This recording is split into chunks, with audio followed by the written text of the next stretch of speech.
My Quran Time ini dibawakan khas kepada anda oleh Mufas.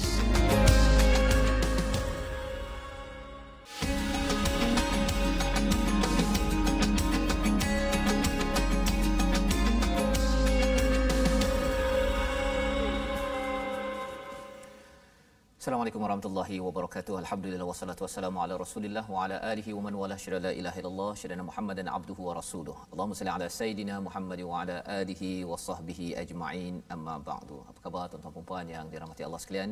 Kita bersama pada hari ini My Quran Time baca faham amal untuk kita sama-sama mengulang kaji pada hari ini. Kita bertuah Allah izinkan kepada kita untuk terus mendalami baca faham amal Al-Quran, dan pada hari ini kita dalam sesi ulang kaji pada halaman 75 hingga 79 yang kita sudah pun belajar untuk sama-sama kita pasakkan lagi, ingat lagi berkali-kali, dan sudah tentunya ulang kaji ini bukan kali ini sahaja, kita teruskan lagi pada masa-masa akan datang dengan membaca, ya, cuba tadabbur memahami isi kandungannya.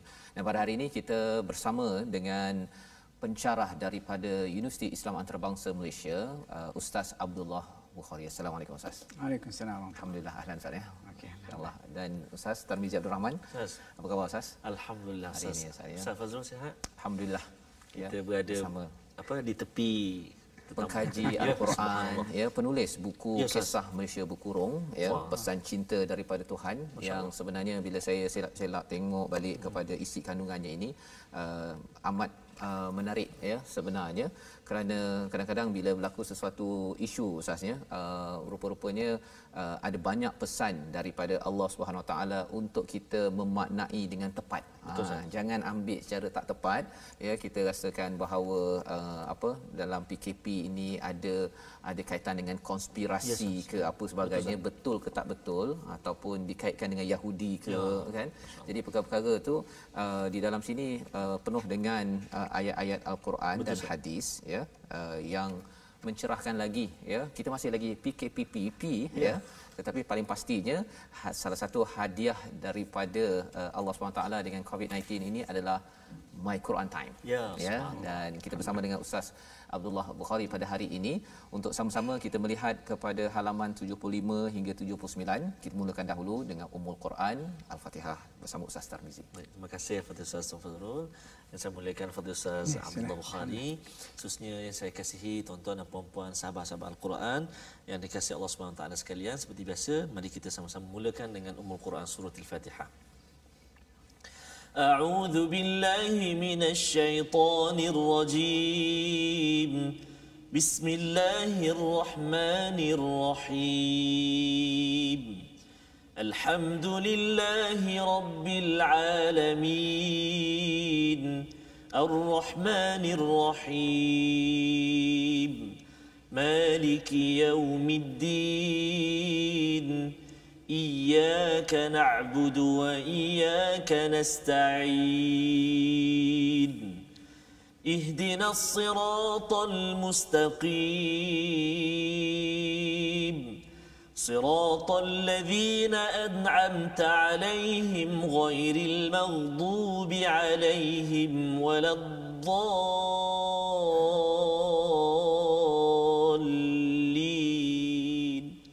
آمين. Amin amin ya rabbal alamin. Begitulah bacaan surah Al-Fatihah mengingatkan kepada kita bahawa kita sentiasa ingin menjadi orang yang dikurniakan nikmat oleh Allah SWT, ya, sebagaimana ditunjukkan oleh contoh-contoh nabi, orang-orang yang membenarkan siddiqin, orang-orang yang syahid, dan juga orang soleh yang kita doakan tuan-tuan yang berada pada hari ini terus menjadi orang soleh, ya, bersama menjadi orang yang syahid, harapnya bersama siddiqin dan juga para nabi.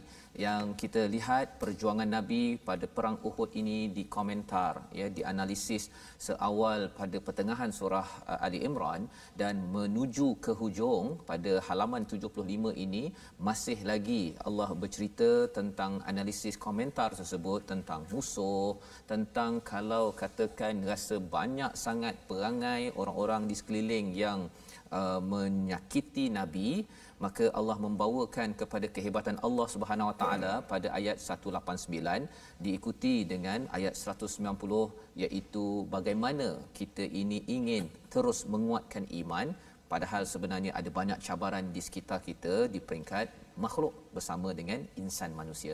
Jadi kita nak bersama dengan Ustaz Abdullah Bukhari, ya, di mana kalau kita lihat ayat yang kita akan lihat nanti ataupun yang telah kita belajar, Allah menyatakan inna fi khalqis samawati wal ard wa ikhtilafil laili wan nahar. Ada ayat berkaitan dengan alam semesta, Ustaz, ya.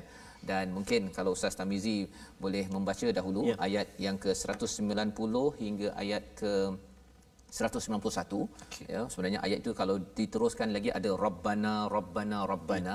Kita nak memahami lebih mantap lagi mengapa bila di hujung itu selepas Uhud, selepas kalah ini Allah bawakan ayat-ayat berkaitan dengan langit bumi ini, ya. Jadi sila Ustaz baca dahulu ayat 189 ataupun kita ambil ayat 189 hingga ayat 191 sebelum kita mendengar kupasan daripada Ustaz Abdullah. Terima kasih Al-Fadhil Ustaz Fazrul, Al-Fadhil Ustaz Abdullah Bukhari.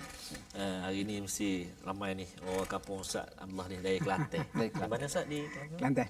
Di daerah mana? Saya area Kubang Krian. Kubekhiyah. Jadi Kubekhiyah kita bawakan khas ini Ustaz Abdullah bersama dengan kita dan saya nak ke Kelantan nanti Ustaz. Ya Ustaz. Ya, saya nak ke Kelantan. Ikut boleh Ustaz? Nanti kita bincang. Okey, insya-Allah kita nak bacakan ayat 189 hingga 191.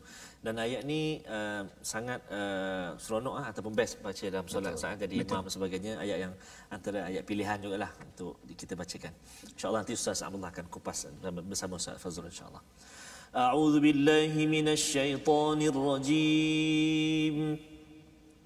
Walillahi mulkus samawati wal ard. Wallahu ala kulli syai'in qadir.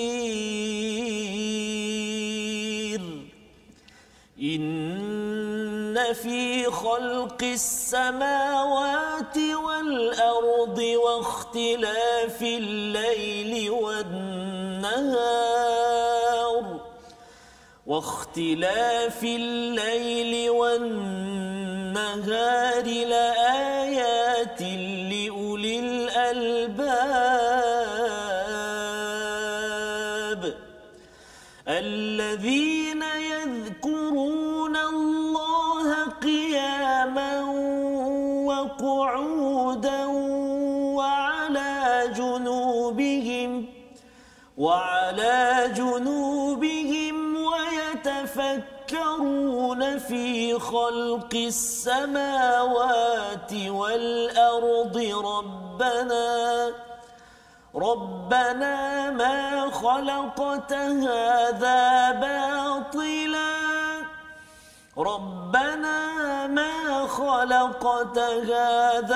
باطلا سبحانك فقنا عذاب النار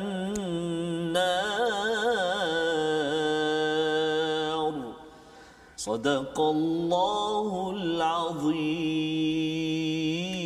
Surah Al-Azim pada ayat 189 hingga ayat 191 ini menerangkan tentang kehebatan Allah Subhanahu Wa Taala, tentang alam semesta selepas Allah membawakan kepada kita tentang dahsyatnya ataupun tentang cabaran selepas daripada perang Uhud, yang round pertama, pusingan pertama umat Islam menang, tetapi pada round kedua itu kalah dan kepergian kepada 70 orang yang disedih ataupun yang amat menyedihkan pada Nabi sallallahu alaihi wasallam.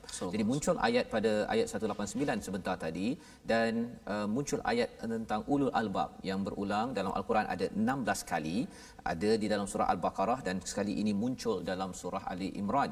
Jadi mari kita bersama dengan Ustaz Abdullah, bagaimana kita nak melihat sebenarnya Ustaz, apa sebenarnya yang ada pada ayat ini dalam bercakap tentang tafakur, bercakap tentang alam, bercakap tentang iman. Apa sebenarnya yang perlu boleh kita ambil panduan ini, silakan. Okay, terima kasih kepada Ustaz Fazrul, kepada Ustaz Tirmizi. Tidak ketar. Tirmizi. Okey, alhamdulillah sedang penonton rahmatullah sekalian.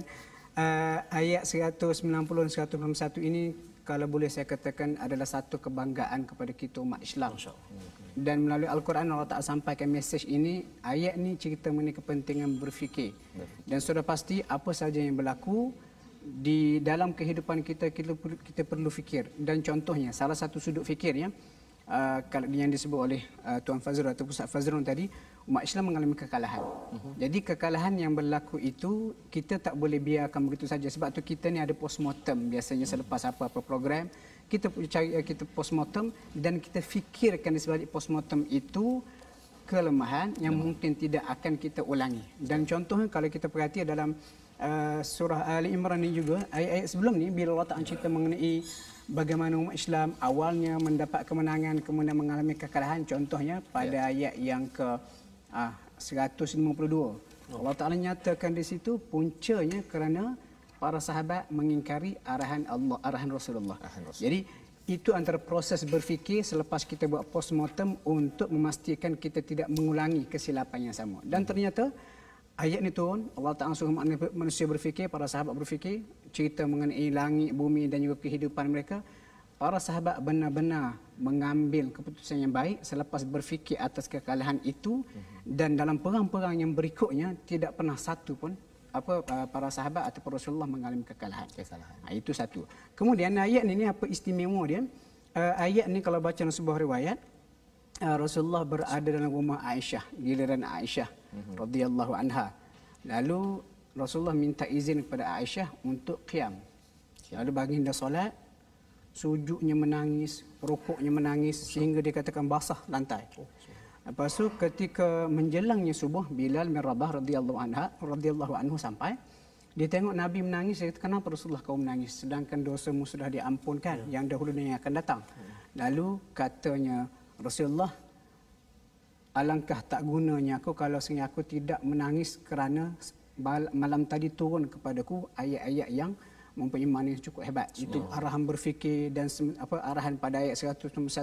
Allah Ta'ala suruh sentiasa mengingati dalam semua situasi, duduk, berdiri, duduk, berbaring dan sebagainya, dan berfikir tentang kejadian alam. Dan ayat ini sebenarnya mengajar umat Islam dulu sehingga sekarang supaya berfikir. Dan kerana berfikir itulah umat Islam menerajui dunia. Contoh mudah, saya ambil contoh simpel lah. Air di tanah Arab ni susah nak dapat. Air susah nak dapat. Semasa hijrahnya ke Rasulullah ke Madinah, air dimonopoli oleh orang Yahudi. Jadi air ini menjadi satu keperluan ibadat. Nak semayang, kena ada wuduk. Jadi umat Islam terpaksa fikir. Dan ayat-ayat seperti ini pun mengarahkan manusia berfikir. Lalu selepas berfikir itulah keluar berbagai-bagai idea-idea yang kita kata seperti water engineering dan sebagainya. Itu satu contoh. Cerita nak tentukan waktu solat, tengok matahari dan berbagai-bagai lagi. Dan titik asalnya berasal daripada berfikir. Dan ayat ini Allah Ta'ala kata apa? Rabbana ma khalaqta hadza batila. Tuhan kami, kamu tak cipta ini sia-sia. Maksudnya ada sebab-sebab, ada sesuatu yang perlu difikirkan, dan bila berfikir akan keluar berbagai solution, ilmu, keperluan dan sebagainya. Masya-Allah. Jadi ini adalah dia punya isi intipati daripada ayat ini Ustaz ya. Maksudnya walaupun kalah itu tapi menggunakan kapasiti berzikir, ingat Allah dan juga berfikir itu menyebabkan dapat menguruskan kehidupan seterusnya. Betul. Dan bukan sekadar pada zaman Nabi, inilah yang dipegang sehingga kan banyak teknologi terhasil. Asasnya itu adalah untuk tadilah Rabbana ma khalaqta hadza batila, tidak ada yang sia-sia kan. Jadi maksudnya kalau burung tu begitu sahaja kan, dia kepak sekali-sekala saja, nak tahu ke tak tahu tu sebenarnya surah Al-Mulk dah cerita dah perkara tu. Dan kita tengok kapal terbang, alhamdulillah setakat ni dia kepak sekali-sekala saja kan. Kalau dia kepak banyak kali kapal terbang tu, rasanya tak naik kapal terbang kita ya. Kerana apa? Kerana turbulence yang berlaku kan, dia punya ribut berlaku kerana banyak kepakan oleh kapal terbang. Jadi cara berfikir begini, melihat alam, dan kalau dia ada satu kaedah Ustaz ya, kalau dalam inovasi ini namanya TRIS. TRIS ini sebenarnya dia orang Yahudi dekat Europe yang menggunakan teknik ini. Jadi kemahirannya ialah dia inovasi paling baik adalah apabila dia mencontohi kepada alam. Kan. Jadi sampaikan dia siapa yang belajar TRIS ini, dia memang pakar pada inovasi lah kan, pasal dia boleh aturkan cara berfikir. Itu yang bila Ustaz cakap tadi tu, tafakkarun, wa yatafakkarun ini sebagai satu perkara yang penting kan. Dia bukan sekadar fikir-fikir biasa, semua orang fikir ya, tapi bila wa yatafakkarun itu berfikir yang ekstra, yang lebih berstruktur. Dan kalau di sini ramai-ramailah berfikir, seorang-seorang fikir kadang-kadang kita dapat 2-3 idea, kita combine, kita gabungkan, ia membina kepada banyak manfaat untuk ummah. Jadi ini adalah muka surat 75 diikuti dengan doa-doa untuk menguatkan iman. Dan kalau muka surat akhir daripada surah Ali Imran, Ustaz ya, maksudnya kita dah di akhir ini. Ada kisah kalau di ayat 199 itu bercakap tentang ahli kitab. Pasal sebenarnya ahli kitab ini di dalam surah Al-Baqarah memang kena hentam. Betul. Dalam surah Al-Imran ni memang kena hentam banyak kali. Memang kalau baca tu, memang antara utul kitab, orang diberi kitab dengan ahli kitab ni memang diberi baik punya. Tetapi rupanya di sini ada pujian pula Ustaz ya.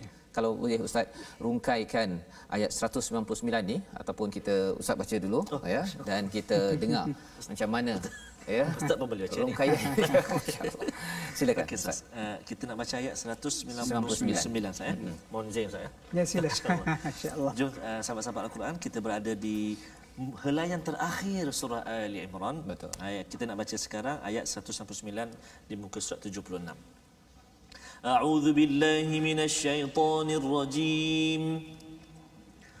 Wa inna min ahlil kitab laman yu'minu billahi wa ma unzila ilaykum وما أنزل إليكم وما أنزل إليهم خاشعين لله لا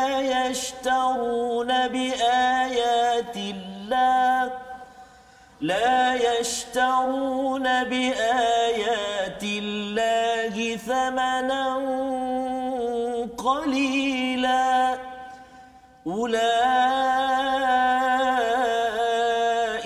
لهم أجرهم عند ربهم إن الله سريع الحساب صدق الله العظيم. Dan sesungguhnya di antara ahli kitab ada yang beriman kepada Allah dan kepada apa yang diturunkan kepada kamu dan yang diturunkan kepada mereka, kerana mereka merendah diri kepada Allah dan mereka tidak menjual beli ayat Allah dengan harga yang murah. Mereka memperoleh pahala di sisi Tuhannya. Sesungguhnya Allah sangat cepat perhitungannya. Jadi di sini Allah bercerita tentang min ahlil kitab. Maksudnya ada sebahagian ahli kitab Ustaz ya, yang Allah angkat, Allah puji kerana mereka ini beriman. Satu, ayat ini pada zaman Nabi ya, adakah ayat ini pada zaman sekarang pun ada ya? Dan bila bercakap tentang ayat ini ada kaitan dengan Najasyi ya, sebenarnya apa rahsia Najasyi itu yang sebenarnya kalau ada yang menonton My Quran Time, ada kawan kita yang beragama Kristian mungkin ya, dia dapat ambil panduan Najasyi itu hebat tu Kristiannya, tetapi akhirnya bagaimana Ustaz? Silakan. Okey, pertama sekali kita kena ingat Islam ataupun Al-Quran adalah kitab yang sangat adil.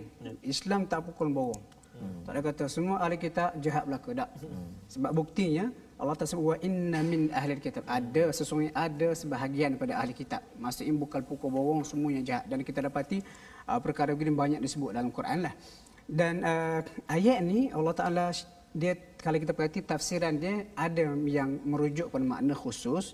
Pujian ayat ni diturunkan berikutan kewafatan An-Najasyi. Cerita dia ayat ni bila Rasulullah berada di Madinah mendapat berita mengenai kewafatan An-Najasyi di Habasyah, baginda pun mengerahkan para sahabat melakukan salat ghaib. Dan itulah salat ghaib pertama yang dilakukan dalam sejarah Islam. Jadi berikutan itulah sampai sekarang kita buat salat ghaib tu. Cerita asalnya pada kewafatan An-Najasyi. Lalu para sahabat bertanya, kenapa nak solat ke dia sedangkan dia Nasrani? Lalu Allah turunkan ayat ni. Dan An-Najasyi sangat istimewa sebab apa? Dia yang menerima muhajirin pertama ketika umat Islam menindas. Dan tambah menarik kalau kita baca cerita seorang sahabat Nabi nama dia Amr bin Al-As. Selepas kekalahan musyrikin Quraisy dalam perang Khandaq ataupun Ahzab, dia merasa tak tenteram, tak selamat lagi duduk di Makkah sebab pengaruh Islam semakin kuat, dia pun pilih untuk ke Habasyah. Dan pergi ke Habasyah, sampai di Habasyah, dia telah didakwah oleh An-Najasyi. Akhirnya dia masuk Islam di tangan An-Najasyi terlebih dahulu. Kemudian barulah dia balik, dia bergabung dengan Khalid Al-Walid dan juga Uthman bin Talhah memeluk Islam. Jadi kualiti sebegitu yang kita perhatikan pada An-Najasyi. Sebab tu Allah Ta'ala abadikan cerita dia dalam Al-Quran. Itu kita kata tafsiran khusus. Manakala tafsiran umum, boleh kalau kita kata ayat ini kita boleh jadikan satu motivasi kepada ahli kitab Nasrani ataupun Kristian yang ada sekarang. Sebab tu bila bincang mengenai ahli kitab yang beriman ini, saya suka petik ayat daripada surah Al-Qasas. Surah yang ke-28, insya-Allah kita sampai lah tu. Insya-Allah. Allah Ta'ala puji. Allah kata ulaika alladhina yu'tawna ajrahum marratayn bima sabaru. Mereka itu ahli kitab yang beriman kepada Islam, Rasulullah, mereka diberikan pahala 2 kali ganda. Subhanallah. Sebab apa? Mereka beriman kepada kitab yang asal, kemudian datang Islam, Al-Quran, mereka beriman dengan yang baru. Jadi kita boleh jadikan ayat ini dan juga ayat surah Al-Qasas sebagai motivasi untuk kita tarik, beri galakan apa saudara kita, kawan-kawan kita yang mungkin beragama Kristian, Yahudi. Betul. Kata, anda masuk Islam, anda tidak buang agama lama, tapi anda update agama yang sedia ada. 2 kali ganda. 2 kali ganda. Kita pun tak dapat. Kita pun tak dapat, ya. Pasal itu adalah perjuangan sebenarnya, ya. Pasal berada dalam agama Kristian kena berubah, ya. Kalau macam Nabi Muhammad itu dapat kiblat ke Masjidil Aqsa, nak ubah itu kita dah siap Ustaz ni kan. Terus dia ke Kaabah sekarang ini. Kalau kena ubah tu tak tahu tu kan, tak semudah pengorbanan, ya. Jadi Allah beri ganjaran yang lebih itu, dan kita ada cara lain dapat ganjaran yang lebih, ya. Masya-Allah, itu adalah lambang rahmat daripada Allah. Itu yang kita belajar daripada ayat 199 untuk kita menguatkan kebenaran, ya, untuk kita menguatkan prinsip, kerana surah Ali Imran ini bercakap tentang prinsip, tentang kebenaran, dan bercakap tentang kebenaran ini itulah tujuan hidup kita. Dan di hujung surah ini Ustaz, ya, Allah menyatakan, wahai orang-orang yang beriman, isbiru wasabiru warabitu wattaqullah la'allakum tuflihun. Allah memberikan kesimpulan bagaimana untuk berjaya. Ada di situ Ustaz, ya, isbiru wasabiru warabitu wattaqullah. Kalau boleh Ustaz simpulkan pendek itu, apa sebenarnya beza isbiru wasabiru warabitu itu, agar bagi kita pada tahun ini terus menuju kepada kejayaan kita. Okey, isbiru arahan supaya sabar. Mungkin sahala awak kena sabar. Waktu wasabiru awak kena saling suruh sabar menyabar. Sebab kadang-kadang kita boleh suruh orang sabar, tapi kita tak tentu boleh sabar. Orang ingatkan sabar, kita tak sabar. Okey. Warabitu maksudnya berjihad ataupun bersiap sedia di perbatasan. Dan sesuai dengan konteks surah ini, sebab surah ini surah perang. Perang Uhud terutama sekali. Dan yang terakhir wattaqullah, dan bertakwa kepada Allah. Jadi kesimpulan rangkuman sabar, saling sabar menyabar, kita bersedia untuk memperjuangkan agama seperti apa yang dibuatkan para sahabat perang Uhud, dan kita jaga hubungan kita dengan Allah dengan arti kata takwa. Itu rangkuman yang boleh memberi kejayaan kita dunia dan juga akhirat. Masya-Allah, ya. Jadi itu sabar Ustaz, ya. Banyak kali perkataan sabar ini diulang, ya, sehingga kan ketika analisis Uhud sebelum ini pun Allah cakap tentang sabar dan takwa Ustaz, ya. Jadi bila Ustaz cakap sabar, mengingatkan orang untuk sabar, biasanya bila kita cakap orang lain sabarlah kan, orang marah kan. Tapi sebenarnya apa maksud sabar yang sebenarnya yang dimaksudkan dalam Al-Quran, dalam surah Al-As pun kan, dengan kebenaran, nasihat dengan kebenaran dan dengan kesabaran. Jadi di situ Ustaz, untuk mungkin memastikan bahawa kefahaman sabar ini jangan disalah faham. Okey, sabar ni dia banyak sudut, banyak dimensi. Satu, sabar ketika musibah. Satu lagi sabar meninggalkan maksiat. Kena sabar tu. Memang sedap maksiat ni. Sebab ada ajinomoto, ada perencah setan tu. Yang ketiga, sabar dalam melakukan ibadat. Dan sabar melakukan ibadat pun susah juga. Orang tengah tidur malam, kita sabar bangun solat malam. Sabar bangun, bukan sabar tak apa. Bukan sabar kata ada juga yang begitu Ustaz, kan. Maksudnya sabar tu sabar ketika ditimpa musibah, sabar meninggalkan maksiat, sabar melakukan kebaikan. Jadi 3 sudut yang kita belajar tadi itu, sabar, meninggalkan dosa, melakukan kebaikan dan meninggalkan maksiat. Ya, jadi itu 3 sudut yang kita boleh kekalkan sebagai checklist kita bersama, ya, mengakhiri kepada surah Ali Imran, surah untuk kita berada pada kebenaran. Syaratnya mesti sabar, mengingatkan sabar dan bertahan teguh. Dan insya-Allah kita berehat sebentar. Kita akan menyambung surah An-Nisa sebentar lagi. Ulang kaji kita My Quran Time, baca, faham, amal, insya-Allah.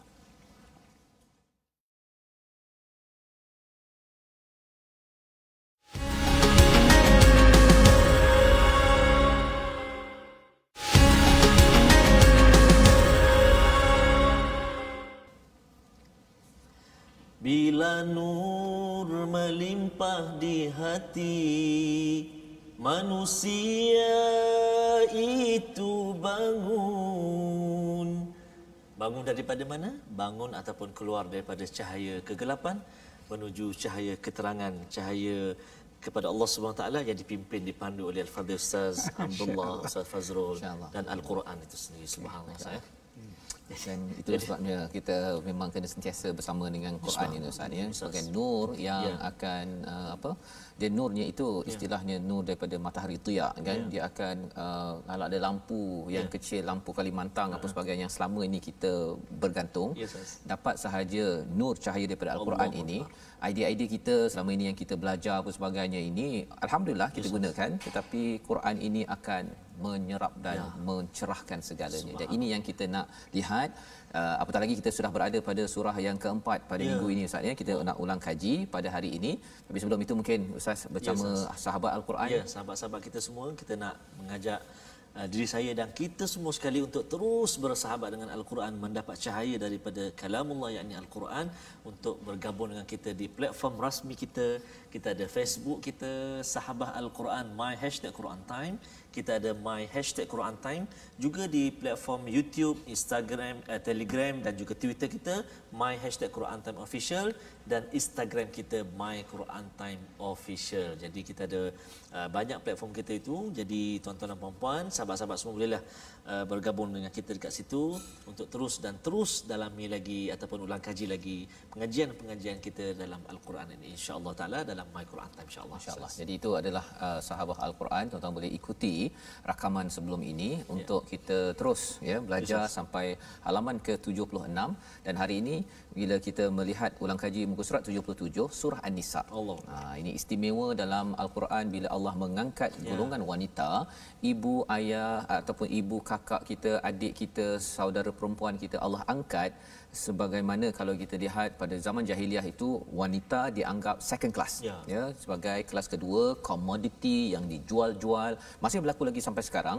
Tetapi Al-Quran mengangkat, dan bila melihat pada surah ini sudah tentunya kita nak melihat pada ayat pertama Ustaz, dijemput Ustaz untuk membaca tuan-tuan bersama dengan tuan-tuan, kerana bila Allah cakapkan tentang wahai manusia diciptakan daripada nafsin wahidah, itu yang membawa kadang-kadang orang cakap Ustaz, dia punya apa, dia punya tulang rusuknya hilang.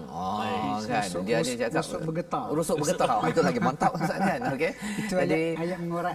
Ayat mengorak tu kan. Jadi ini tulang rusuk ni betul ke tak betul ni, yang bengkok, patah apa semuanya tu kan. Jadi ini kita kena tanya pada pakar. Tapi kita jemput dulu pada Ustaz Tarmizi, kita baca dulu, pastikan kita baca dengan betul, jangan bergetar Ustaz ya. Okey, baik, sila. Baik, terima kasih kepada Ustaz Fazrul, Ustaz Abdullah, khususnya tuan-tuan dan puan-puan sahabat Al-Quran semuanya. Kita getarkan rusuk kita dengan kalamullah. Subhanallah. Jangan sampai diketar-ketar suara. Okey, bismillah. Ayat yang pertama saya.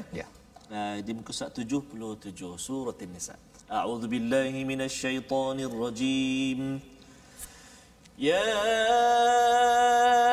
ayyuhan nasu اتقوا ربكم الذي خلقكم من نفس واحدة وخلق منها زوجها وبث منهما رجالا كثيرا ونساء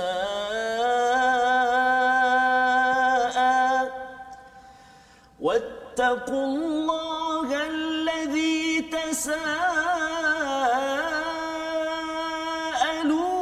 به والأرحام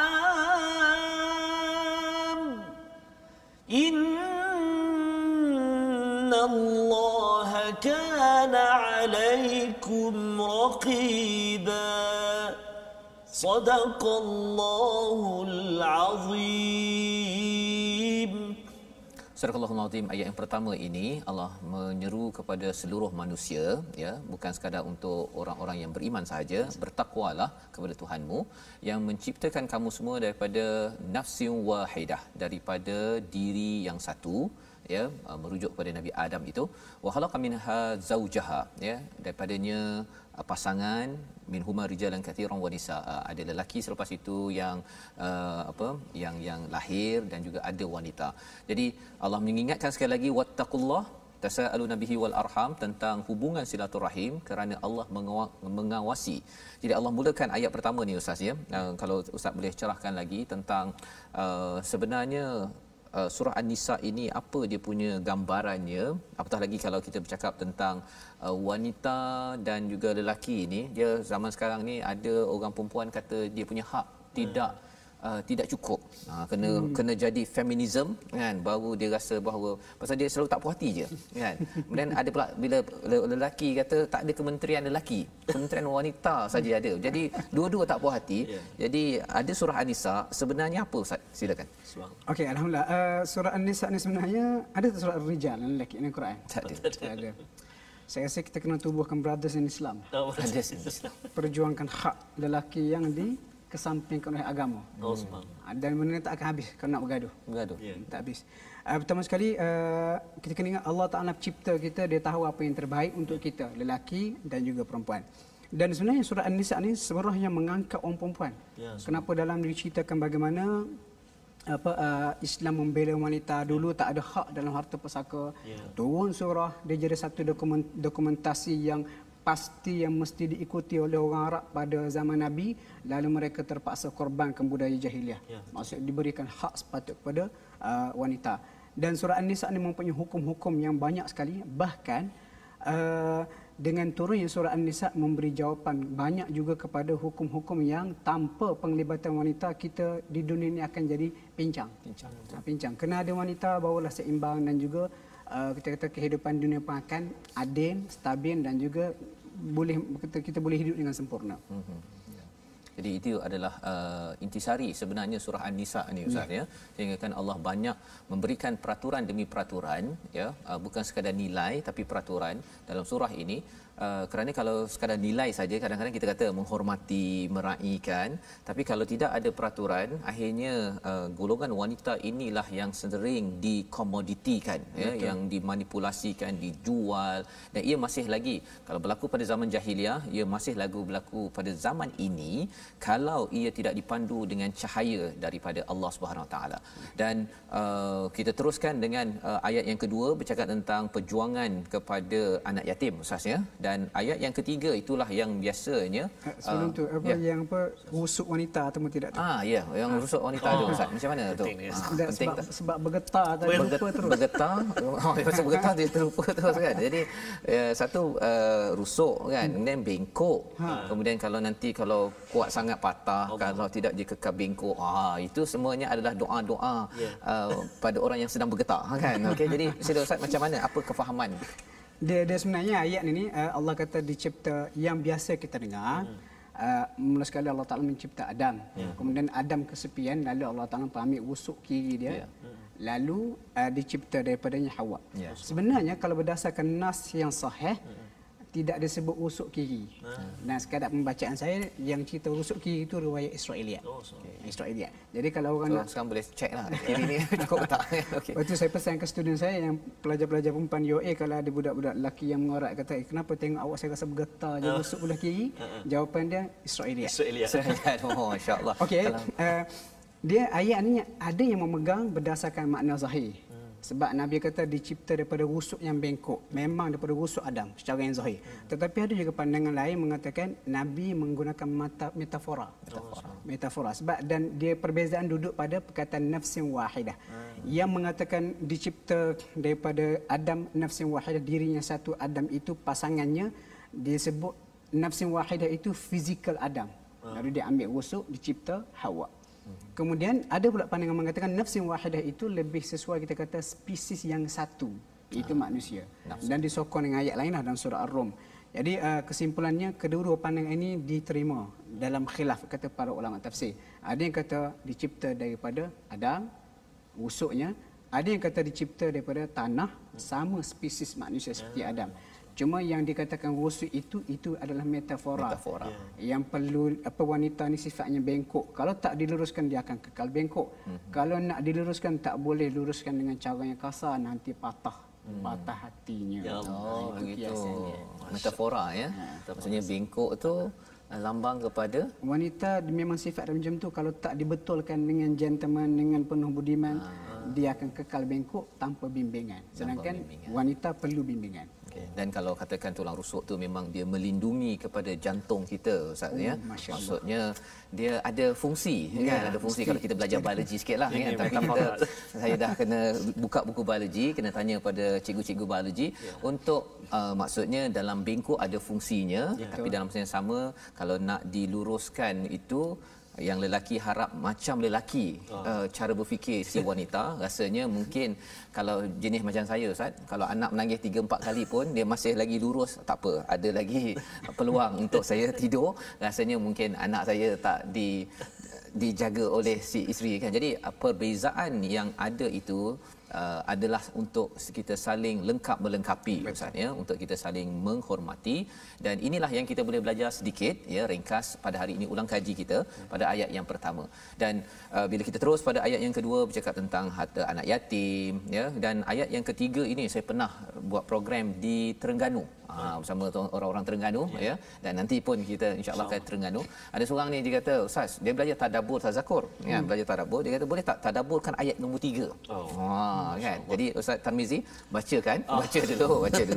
Kemudian nanti kita nak dengar tadabbur ayat 3 pasal dia seorang lelaki lah kan. Banyak-banyak ayat, saya kata pelik pula. Kemudian saya tengok ayat 3, oh patutlah kan. Okey.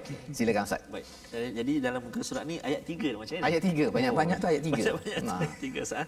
Kita tunggu nanti ya. Kita baca dulu insya-Allah ayat yang ketiga dalam surah An-Nisa ni di muka surat 77. A'udzubillahi minasyaitonirrajim.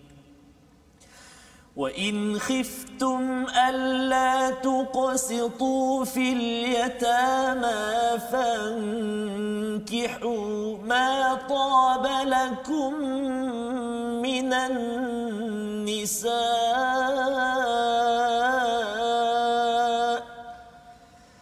فَانكِحُوا مَا طَابَ لَكُم مِّنَ النِّسَاءِ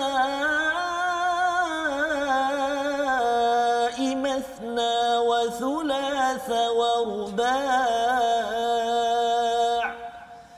فإن خفتم ألا تعدلوا فواحدة أو ما ملكت أيمانكم ذلك أدنى ألا تعولوا صدق الله العظيم. Surah Al-Azim ini adalah daripada ayat yang ketiga, iaitu jika kamu khawatir tidak berlaku adil. Tuqsitu, perkataan di situ, jika kamu bimbang tidak berlaku adil kepada anak yatim. Asalnya ayat di situ anak yatim Ustaz ya. Tapi lepas tu ada istilah fankihu, nikah yang baik di kalangan perempuan 2, 3, 4. Ini nombor ini bukan sekadar apa kucing berlari tu Ustaz, macam mana pantun ni dah lupa pula kan. Okey, ingat pada yang ni je kan. Okey, macam mana Ustaz pantun 2, 3 kucing berlari. 2, 3 kucing berlari. Kat sini 2, 3, 4 wanita yang ada di sini kan contohnya, tapi satunya kemudian kan. Jadi satu anak yatim, kemudian nikah, kemudian 2, 3, 4 dan satu. Dia punya kata kunci itu Ustaz. Biasanya orang gunakan ayat ini sebagai sebenarnya dua, itu belum lagi yang kata 2 campur 3 campur 4. Oh itu subhanallah, pasal dia kata ada wa kat situ kan. Ada masna wa thulatha wa ruba'. Jadi Ustaz, apa sebenarnya intisari ayat ini dan apakah semangat yang penting kita faham? Okey, semangat yang penting poligami mesti adil. Itu cuma ayat ni memang bukan sekali dua, banyak kali saya ditanya soalan, mereka yang baca ayat ni dia rasa kehairanan, dia kata ayat ni macam pening sikit. Kalau kamu tak dapat bimbang, khawatir tidak dapat berlaku adil kepada anak yatim, perempuan yatim, kahwinlah mana-mana perempuan yang kamu mahu, 2, 3 ataupun 4. Dia kata apa kaitan poligami dengan anak yatim? Sebab itu bila kita baca ayat Al-Quran, ada kebanyakan ayatnya mesti dibaca dengan asbab nuzul. Barulah jelas apa cerita sebaliknya. Okey. Kalau kita perhati surah An-Nisa ni awalnya dia cerita mengenai hak anak yatim. Dan kenapa keluar isu hak anak yatim? Sebab tu antara kajian moden lah yang berkaitan dengan Al-Quran kata munasabatul surah, hubung kait antara surah. Dan surah Ali Imran kita perhatikan cerita perang Uhud. Dan surah pasti dalam perang Uhud umat Islam mengalami kekalahan sampai 70 orang yang mati syahid. Dan yang syahid-syahid ini meninggalkan balu dan juga anak yatim. Sebab tu anak yatim tu perlu dijaga, diberikan hak yang sepatutnya. Dan masuk awal surah An-Nisa Allah Taala lanjutkan mengenai hak anak yatim. Cerita dia macam mana kalau saya mudah nak simpulkan. Ada anak yatim selepas kewafatan ataupun kematian syahidnya ayah mereka dalam perang Uhud, hak ataupun barang-barang ataupun kata harta mereka dijaga oleh ahli waris mereka, mungkin sepupu sepapak semua sekali. Jadi mula-mula kecil anak yatim. Lepas tu bila dah makin besar, comel pula sepupu aku ni. Jadi si sepupu ni ataupun ahli waris nak kahwini si anak yatim. Dan bila nak kahwini si anak yatim, dia pun terfikir mahar yang biasanya pada kadar tertentu untuk orang lain. Jadi kata budak ni aku jaga daripada kecil. Jadi apa perlunya aku beri mahar tinggi seperti orang lain. Jadi untuk mengelakkan berlakunya penindasan hak mahar kepada si anak yatim itu, Allah Ta'ala beri pilihan. Allah kata kalau kamu takut tak mampu berlaku adil pada anak yatim yang kamu jaga ni, dari segi pemberian mahar, kamu tak payah kahwin dengan dia lah. Kamu kahwin dengan wanita lain.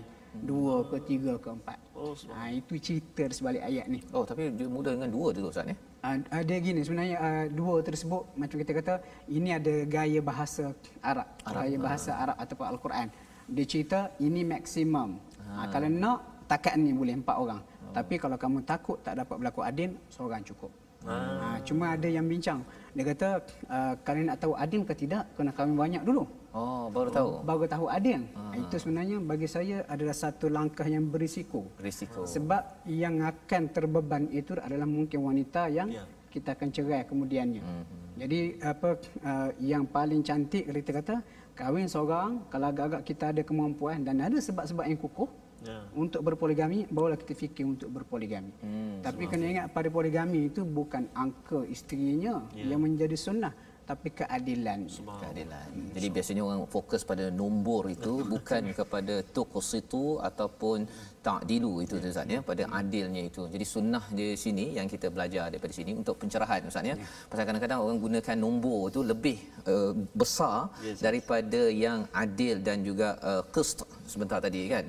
Padahal kalau kita tengok ayat itu diteruskan lagi, Allah bercakap tentang ini adalah sebagai hudud kan, sebagai had-had Allah yang perlu diperjuangkan. Jadi alhamdulillah ini daripada muka surat yang ke-77 dan kita nak melihat seterusnya pada muka surat 78 ya. Berkaitan dengan harta faraid ya. Harta faraid ini dia lebih mencabar ni. Pasal ada banyak matematik tambahan dekat sini kan, bukan sekadar matematik moden, ada satu peti algebra Ustaz ya. Kena faham pakar matematik algebra itu untuk menguruskan perkara ini. Jadi kalau kita lihat pada ayat yang ke-7 ya, bagi lelaki ada hak bahagian daripada harta peninggalan kedua orang tua dan kerabatnya, dan bagi perempuan ada hak bahagian daripada harta peninggalan ibu bapa dan kerabatnya, baik sedikit atau banyak menurut bahagian yang telah ditetapkan. Jadi Ustaz cakap tadi wanita tidak ada bahagian waktu jahiliah. Bila ada Islam ada hak itu ya. Jadi kalau boleh Ustaz ceritakan sikit dia pasal dalam faraid ni dia ada asabah, istilah-istilah itu Ustaz ni. Itu kalau saya belajar kat Johor dulu tu lah kan, kena hafaz 1/3, 1/2, 1 kalau ini asabah kan. Apa maksud hak wanita diperjuangkan dalam faraid ini? Okey, kita kena tak baca dulu. Rasa kena baca dulu. Nak baca dulu. Okey, kita dengar dulu. Okey, kita dah masuk topik pula ya. Pasal tadi pasal bergetar tadi Ustaz kan. Okey. Ayat 7. Allah Akbar. Saya dah diam. Tak dengar. Tak bergetar busuklah. Okey. Baik. Surah Elia. Masya-Allah. Okey, kita baca sahabat-sahabat Al-Quran semuanya ayat yang ke-7. A'udzubillahi minasyaitonirrajim. Lirrijali nasibum mimma tarakal walidani wal aqrabun walin nisa'i nasibum ترك الوالدان والأقربون مما قل منه أو كثر نصيبا مفروضا صدق الله العظيم. Jadi ini adalah ayat yang ke-7 bercakap tentang bagi lelaki ada bahagian, bagi wanita pun ada bahagian ya. Dan masya-Allah ya, bila kita baca ayat ini Ustaz bergetar, bergetar kerana ayat Al-Quran, bukan kerana surah An-Nisa. Surah An-Nisa lah ni, surah An-Nisa bukan nisanya ya kan, bukan nisanya. Baik. Jadi Ustaz tadi tentang wanita diangkat ya. Salah satunya dalam faraid, dalam harta yang fardu diwariskan. Sila Ustaz untuk ayat ni sebenarnya kita bila kita nak memahami suatu ayat Al-Quran, kita kena pastikan kita bayangkan kita berada pada zaman ayat ni turun.